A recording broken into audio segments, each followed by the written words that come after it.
સરકાર દ્વારા કેમ યોજવામાં આવ્યો?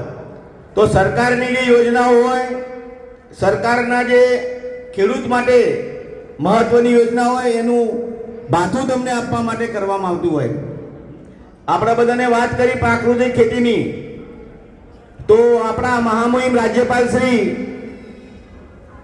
આચાર્ય દેવવ્રત સાહેબ પણ પ્રાકૃતિક ખેતીના હિમાયતી છે.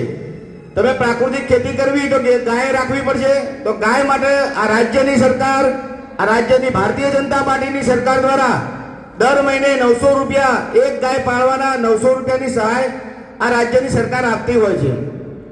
ખેડૂતોને પોતાનો માલનું પરિવહન કરવા માટે તાલુકા કક્ષાએ જ્યારે માલ આપવા આવવાનું થતું હોય ત્યારે એના માટે પણ મિની ટ્રેક્ટરની સહાય આ રાજ્યની સરકાર આપતી હોય છે. આપણા ગુજરાતના પનોતા પુત્ર જ્યારે ખેડૂતોને પોતાને સન્માન આપતા હોય, કિસાન સન્માન નિધિ યોજના જેવી પણ યોજનાઓ લાવતા હોય છે, ત્યારે આપ સૌને વિનંતી છે કે આપણો ખેતીવાડીનો સ્ટાફ ખૂબ સારો છે. હાલના જે ગ્રામ સેવકો છે તે સતત ફિલ્ડમાં રહેતા હોય છે, તમારો સંપર્ક કરતા હોય છે. કયા પ્રકારનું બિયારણ, કયા પ્રકારની આપણે જંતુનાશક દવાઓનો છંટકાવ કરવો, આ તમામ પ્રકારની માહિતી વૈજ્ઞાનિક ઢબે એ લોકો પાસે સંપૂર્ણ માહિતી સાથે હોય છે.